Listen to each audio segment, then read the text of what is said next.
But this is from Prager University, and they are wild. I'm going to pull it up from their Instagram just because it's easier. Check this out. Even amongst the people I just left, being taken as a slave is better than being killed, no? Before you judge, you must ask yourself, what did the culture and society of the time treat as no big deal? Did you hear that? I'm going to play it one more time for you. One more time. One more time.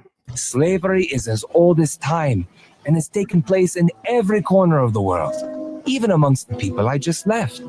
Being taken as a slave is better than being killed, no? Before you judge, you must ask yourself, what did the culture and society of the time treat as no big deal? First, so many thoughts here. Well, first, let me give you some context here so you know what I'm talking about. This is a cartoon of Christopher Columbus telling kids that slavery was, quote, better than being killed. And it's the latest flashpoint around PragerU. That's a right-wing media nonprofit company that was co-founded by Dennis Prager, somebody who openly admits that his goal is to indoctrinate children. I told y'all that last week. I said there was a time where the right said learning was neutral, education was neutral. Then they came to a point where they were like, nah, it ain't neutral. We fighting over this thing, and we got the right values.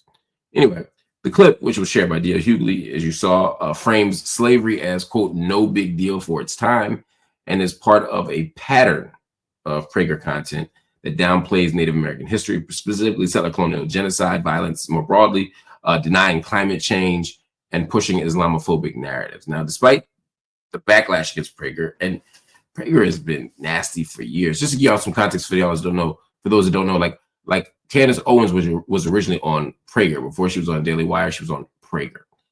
Anyway, Prager is expanding into classrooms. Florida approved its content, shocker, in 2023. And now here's the biggest deal yet. Prager is partnering with the Trump White House. I'm going to say it again. Prager is partnering with the Trump White House. Just one day after Donald Trump cut $1.1 billion from public broadcasting. Remember, he was assaulting public broadcasting fiscally after insulting public broadcasting rhetorically. He said that it's an indoctrination mill, it's bad content, et cetera, et cetera. And so he took all the money from it. And just the day after taking $1 billion from it, 1.1 to be exact, PragerU and the Department of Education unveiled the Road to Liberty exhibit. Now, that's inside of the White House's Founders Museum, and it's complete with an AI-generated founding fathers exhibit that is really just spouting conservative talking points. Doesn't even pretend to be neutral, doesn't pretend to be accurate. It's all part of Trump's broader culture war, which includes a sweeping review of the Smithsonian museums, which we talked about last week or the week before, to remove divisive narratives and also to promote American exceptionalism. That review has already led to changes in exhibits and even the resignation of National Portrait Gallery director Kim Sajet. This is ugly. They're normalizing the idea that slavery was no big deal. What do you say? It was happening in the place I just left. This was Columbus's argument. And it's better than being killed. First of all, why are those the two options? We can enslave you or we can kill you. You know, you could also let us live free. You could also leave us there blank alone. You don't have to kill us and you don't have to enslave us. But also the idea that that was the governing logic of the day, that speaks to, again, why we have to hear history and historical narratives from the perspective, not just of the oppressor, but of the oppressed. Because when you listen to Black enslaved people right here, if you listen to the descendants of American slavery right here, we did not say that slavery was better than being killed. If anything, we said, before I be a slave, I'll be buried in my grave. Y'all heard that before, right? Before I be a slave, I'll be buried in my grave. And what? And go home to my Lord and be free. Woo! That used to be a song. Y'all don't know nothing about that. Y'all don't know about that. Y'all don't know about that. Oh, man. Freedom.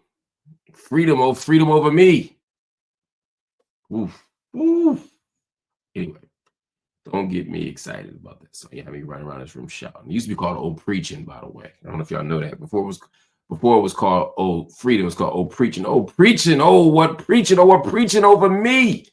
Over me. Before I be a slave, I'd be buried in my grave and go off to my Lord and be free. And then it went from old preaching over me to old freedom over me. But in both versions, woo, that's the ethos of Black struggle. A radical freedom dream that was committed to freedom. And even if I didn't live to see the freedom, someone else will, and that's worth it. But Prager and them don't care about that. They don't care about our history. They don't care about our beliefs. They don't care about our tradition. They don't care about our ethos.